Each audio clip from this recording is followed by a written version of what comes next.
Hi, I'm Dave Epstein and welcome to this edition of Growing Wisdom. We're going to talk about wintering some of those plants over that you can't plant in the garden.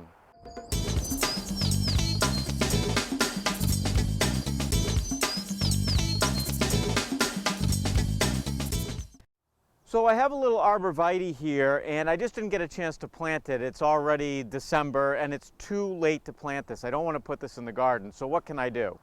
One of the things I could do with this plant is I could actually move it into a garage if it's a well-lit garage and it's going to be kept cold. It would winter over there pretty well.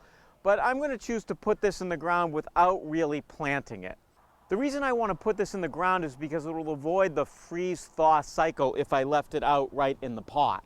So I could put this plant out in a protected area and hope for the best and maybe cover this whole area with some leaves or straw and just make sure it was protected. But one of the other things I can do is actually take it out of the pot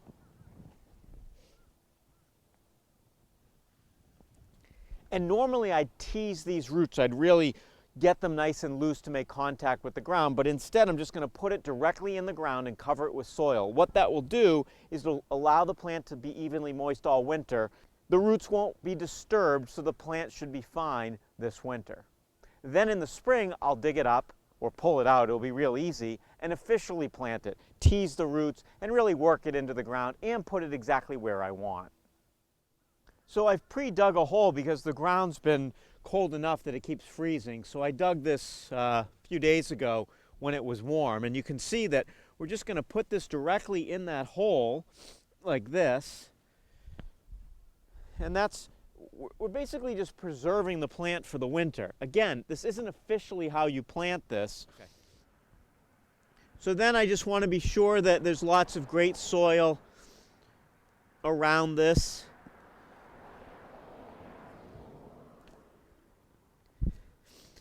Now you might ask, why take it out of the pot? Well, by taking it out of the pot, I'm allowing the natural moisture to get to the roots and keep them evenly moist.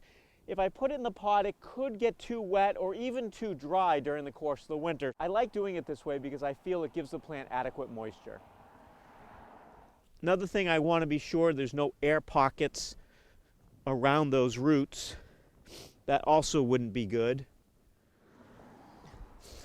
And I'm going to just heel it in.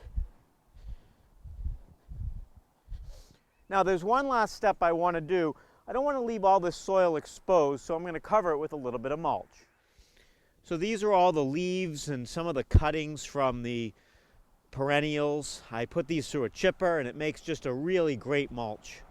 So what I'm going to do is I'm just going to put this mulch very generously around this plant, cover up that soil I disturbed, and this will also help that freeze-thaw cycle I talked about. It will allow the soil to not freeze as deeply. So there you go. That plant will sit there for the winter. And then in early spring, probably the middle of March or early April, as soon as the snow clears, before this starts to grow, I'll put it in its permanent home. Remember, the reason this happened is because I bought this plant. I just didn't get a chance to put it in the garden, you know, busy, and I bought it on sale. It was a nice end of the year plant, good price on it, and now I want to make sure it's good all winter so I can plant it in the spring. For this edition of Growing Wisdom, I'm Dave Epstein.